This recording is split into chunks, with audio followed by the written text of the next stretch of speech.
এই জ্যামিতিক চিত্রটার এই কোণটা দিয়েছে 100 ডিগ্রি। এটা a, এটা 2x, এটা 220 মাইনাস 5x, আর এটা 5x মাইনাস 40। তাহলে a আর x কত হবে? ঠিক আছে, এই হচ্ছে অঙ্ক। তাহলে এটা যদি 100 ডিগ্রি হয় তাহলে এই দুটো কোণের সমষ্টি কত বলো? এই দুটো কোণের সমষ্টি কত বলো হবে? বলো 90।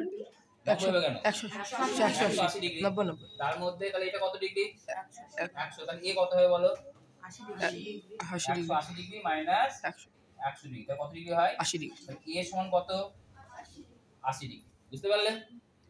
আচ্ছা, এবার ত্রিভুজের তিনটে কোণের সমষ্টি কত বলো? 180 ডিগ্রি। তাহলে তিনটে কোণ কত কত আছে? এটা কত ডিগ্রি বের হলো? 80 ডিগ্রি। এটা কত? 2x। এটা কত? 220 মাইনাস 220 মাইনাস 5x সমান কত? 180 ডিগ্রি। তাহলে 2x থেকে 5x বিয়োগ করলে কত হয়? Minus 3x।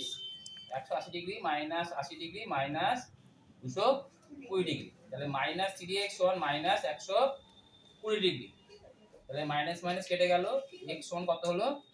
120 ডিগ্রি বাই 3 কেটে গেলে কত হয়? 40 ডিগ্রি। অতএব x সমান 40 ডিগ্রি। তাহলে a এর মান কত? 80 ডিগ্রি, আর x এর মান 40। এই দুটো হচ্ছে অ্যানসার। বুঝতে পারলে?